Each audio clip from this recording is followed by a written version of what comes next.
वाह, क्या आईपीओ है। अविनाश सर, पहला नाम है लीप इंडिया का। इसकी लिस्टिंग आप देखेंगे तो एनएसई पर 165 रुपये 90 पैसे के दाम पर हुई है। 4.3% का प्रीमियम है जिस पर ये लिस्ट हुआ। 159 का इशू प्राइस था। ग्रे मार्केट मान के चल रहा था 171 172 के आसपास शायद ये लिस्ट हो सकता है। थोड़ा सा नीचे हुआ है जो एक्सपेक्टेड प्राइस था उससे, और बड़ा इशू था 2480 करोड़ रुपये का। ओएफएस का पार्ट था 2000 करोड़ का। ठीक ठाक रिस्पॉन्स मिला था सर, 8 साढ़े 8 गुना के आसपास ये सब्सक्राइब हुआ था। लेकिन जिस तरह की लिस्टिंग हुई है थोड़ी सी निराशा जरूर है सर। जो एक्सपेक्टेशन थी उसके मुकाबले देखा जाए तो in line with expectation listing नहीं हो पाई है, और उसके बाद शेयर में प्रेशर भी देखने को मिला है। तो लीप इंडिया में सर जो पैसा मिल रहा है या फिर जो भी भाव है लेकर निकल जाएं? नहीं, देखिए, जिन्होंने भी अप्लाई किया है मेरे ख्याल से थोड़ा सा टाइम स्पेंड करे। लंबी अवधि के लिए मुझे लगता है कि ये कंपनी काफी अच्छा काम करेगी, क्योंकि देखिए, जो कंपनी ये प्रोडक्ट बनाती है वहाँ पे इसका मार्केट शेयर करीबन 80-90% है, और काफी बड़े क्लाइंट्स है, प्रॉफिटेबिलिटी भी अच्छी है। तो मैं कहूंगा कि लिस्टिंग थोड़ी सी डिसअपॉइंटिंग जरूर है, लेकिन ये एक्सपेक्टेड लाइंस पर था। मुझे लगता है अगर आपका नजरिया 6-12 मंथ है तो यहाँ पे डेफिनेटली आपको होल्ड करना चाहिए। आई थिंक आने वाले दिनों में एक बार कंपनी के नंबर आएंगे, मैनेजमेंट की कमेंट्री आएगी, तो उसके बाद स्टॉक में एक आपको पॉजिटिव रुझान दिखने को मिल सकता है। दूसरा नाम है सर टेक्नोक्राफ्ट वेंचर्स का। इसकी लिस्टिंग अच्छी हुई है। 285 रुपये के भाव पर ये बीएसई पर खुला है, यानी कि इशू प्राइस से 34.5% के आसपास के प्रीमियम पर हमने देखा है कि लिस्टिंग हुई है। 212 रुपये का इशू प्राइस था। ग्रे मार्केट मान रहा था 254 रुपये पर इसकी लिस्टिंग हो सकती है। करीब 20% के आसपास की प्रीमियम पर, करीब 35% का प्रीमियम यहाँ पर मिलता हुआ दिखा है। छोटा इशू था, एक्सपेक्टेड था, क्योंकि रिस्पॉन्स भी बहुत शानदार मिला था। 39 गुना के आसपास ये सब्सक्राइब हुआ था। स्पेशली एनआई का कोटा देखिए 65 गुना के आसपास भरा था। तो लिस्टिंग गेन अच्छे मिलने की उम्मीद थी। टेक्नोक्राफ्ट वेंचर्स में सर अच्छा रुझान बन रहा है, क्या रुकना चाहिए अभी और पैसा बढ़ेगा या फिर लेके निकल जाएं?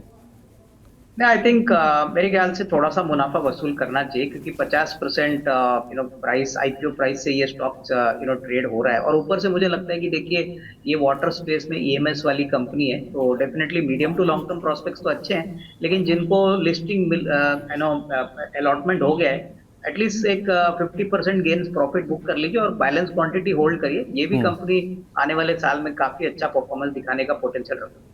ठीक है, बहुत शुक्रिया आपका अविनाश सर अपना कीमती समय शेयर करने के लिए। जिन भी स्टॉक्स पर चर्चा हुई उनमें कोई डिस्क्लेमर? संदीप, जो भी स्टॉक्स आज हमने बात की है, हो सकता है कि हमारे क्लाइंटों को हमने वही स्टॉक सजेस्ट किए, लेकिन पर्सनल होल्डिंग कुछ नहीं है। चलिए, बहुत शुक्रिया आपका sir. Wish you a very happy day ahead, और wish you a very happy independence day. चलिए महेश सर, आपकी राय, ये लीप इंडिया और दूसरा नाम जो टेक्नोक्राफ्ट वेंचर्स का, एक लिस्टिंग ने थोड़ा सा मायूस किया है और एक लिस्टिंग अनुमान से बेटर हुई है और गेंस बढ़ते हुए दिख रहे हैं। दोनों पर आपका व्यू दीजिए सर। देखिए, लीप इंडिया का पी जो रेशियो है वो थोड़ा सा हाई था, तो उसके हिसाब से थोड़ा मार्केट जो है अभी उसको एडजस्ट करने में टाइम लेगा। और लेकिन ये एक इंडस्ट्री ऐसा है ना कि यहाँ पे लॉन्गर टर्म जो ग्रोथ है और लीडरशिप क्वालिटी है, तो जितना भी वो इंडस्ट्री से ग्रोथ आएगा इनको मिलने वाला है। तो मेरे हिसाब से ऐसी कोई घबराने वाली बात नहीं है। इसको आज लिस्टिंग गेन नहीं मिला, लेकिन मीडियम टू लॉन्गर टर्म शायद वापस से अच्छा कर लेगा, और मुझे लगता है कि कहीं ना कहीं पे आगे आने वाले टाइम में ये कंपनी अच्छा करेगी। तो उस हिसाब से लंबी अवधि में इसको होल्ड करना चाहिए। टेक्नोक्राफ्ट वेंचर में मीन रिमेन सेम ही रहेगा। अच्छी खासी लिस्टिंग हो रही है, लिस्टिंग गेन मिल रही है, तो एक बार का प्रॉफिट बुकिंग जरूर कर लेना चाहिए। वापस से स्टेबलाइजेशन होने के बाद में वापस से इसको रिव्यू किया जा सकता है। अच्छा, ठीक है। इसके अलावा सर ये दोनों तो वो हो गए जिनकी लिस्टिंग हो गई है। सोमवार को एक लिस्टिंग होने वाली है सर मोल बायो डायग्नोस्टिक्स की। तो इसका सर मैं ग्रे मार्केट प्रीमियम देख रहा था, लगातार बढ़ता ही जा रहा है। 122 था, 135 हुआ, फिर 138, 145, 154। अब मैं जो कल रात को देख रहा था सर 156 रुपये का इसका ग्रे मार्केट प्रीमियम है। करीब 20% के आसपास के प्रीमियम पर 963 रुपये पर लिस्ट हो सकता है ये शेयर। 807 रुपये का इसका इशू प्राइस है। बहुत ज़बरदस्त रिस्पॉन्स मिला था सर, स्पेशली QIB कैटेगरी से, जो कि लॉन्ग टर्म के इन्वेस्टर होते हैं।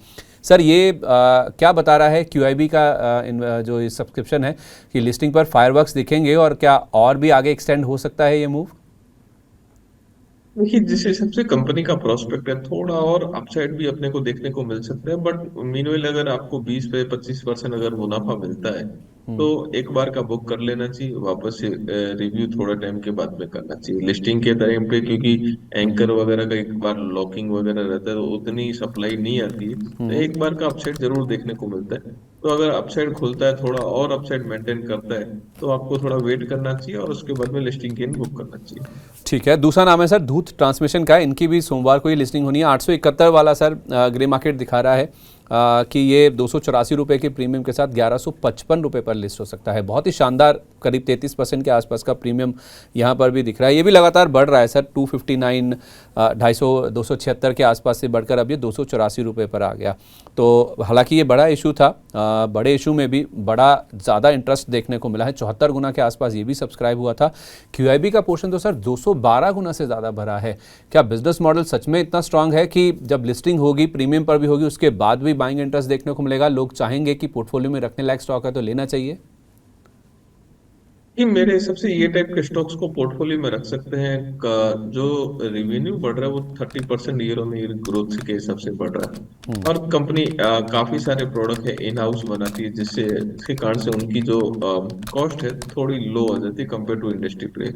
तो ये इनको एक एडवांटेज देता है। मार्केट शेयर गेन किए हैं, जैसे ये डायरेक्टली TVS और बजाज ऑटो के साथ में भी काम करते हैं, तो अच्छे खासे मार्केट शेयर कम टाइम में गेन किए हैं। तो इनको ये इंडस्ट्री से सारी चीजों का फायदा मिलता हुआ नजर आ रहा है। लॉन्गर टर्म प्रोस्पेक्टिव यहाँ पे बढ़िया है। यहाँ पे अगर कोई लिस्टिंग गेन के हिसाब से कर रहा है तो बुक कर ले तो बात अलग है, लेकिन मेरे हिसाब से ऐसे स्टॉक्स के अंदर 2 या 3 साल का नजरिया रखे तो और ज्यादा बेटर हो सकता है। ठीक है, 2 से 3 साल का नज़रिया रखिए, पोर्टफोलियो में रखने लायक शेयर है, उस हिसाब से आप इसको अप्रोच कीजिएगा। अगर आप लकी वन हैं, आपको इसका अलॉटमेंट मिला है, तो क्योंकि ज़बरदस्त रिस्पांस था। रिटेल कैटेगरी में भी देखें तो 8 गुना के आसपास का सब्सक्रिप्शन था। शिप रॉकेट सर, इसका आखिरी दिन है आज, दूसरे दिन ही 3 गुना से ज़्यादा का सब्सक्रिप्शन ऑलरेडी देखने को मिल चुका है। छोटा टिकट साइज़ है सर, और इसमें आप देखेंगे तो ग्रे मार्केट कह रहा है कि 36.5 रुपये के प्रीमियम के साथ 97 वाला शेयर 133 रुपये 50 पैसे पर लिस्ट हो सकता है। ज़्यादातर एनालिस्ट भी कह रहे हैं कि लिस्टिंग गेन के लिए इसमें पैसा लगाना चाहिए। लॉस मेकिंग कंपनी है सर, क्या आप राय देंगे कि इसमें पैसा लगाना चाहिए इस चीज़ को ध्यान में रखते हुए? नहीं, पैसा लगाया जा सकता है, कंपनी की वर्किंग ठीक ठाक है। हाँ, थोड़े बहुत इश्यूज जरूर है, लेकिन भाव काफी रिजनेबल है, तो मेरे हिसाब से उस हिसाब से एक रिजनेबल लिस्टिंग गेन के लिए पैसा लगाया जा सकता है। अच्छा, क्योंकि भाव अच्छा है इसलिए वैल्यूएशन अच्छे रखे हैं इन्होंने। बिल्कुल बिल्कुल।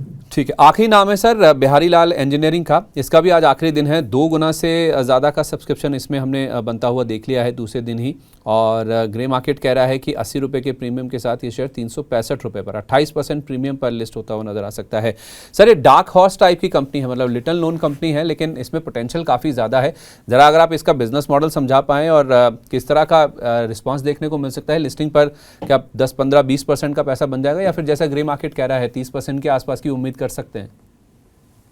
नहीं, देखिए, पैसा बनने की उम्मीद है IPO के अंदर। वैसे कोई इतना ज्यादा भी अट्रैक्टिव नहीं था, लेकिन ठीक ठाक एक लिस्टिंग गेन की उम्मीद है। उसके बाद में अगर थोड़ा बहुत और अपसाइड मिलता है, उसके बाद नंबर आते हैं तो ज्यादा रिव्यू करेंगे। पर ठीक ठाक इश्यू है मेरे हिसाब से, लिस्टिंग गेन भी मिलना चाहिए, उसके बाद में नंबर क्वार्टर क्वार्टर नंबर आएंगे तो रिव्यू करेंगे। तो ओवरऑल कंपनी का सेटअप ठीक है, और एंकर बुक भी काफी अट्रैक्टिव है। तो मेरे ये सारी चीजों को ध्यान में रखते हुए अगर लिस्टिंग गेन की एक्सपेक्टेशन है, और मेरे को लगता है कि कहीं न कहीं पे आगे आने वाले टाइम के अंदर कंपनी के नंबर्स भी ठीक ठाक आने चाहिए। ठीक है, ओके। बहुत शुक्रिया आपका महेश सर, अपना कीमती समय आज हमारे साथ शेयर करने के लिए। काफ़ी सारे स्टॉक्स हमने डिस्कस किए हैं, IPOs पर भी बातचीत हुई है। सर, जाने से पहले कोई डिस्क्लेमर?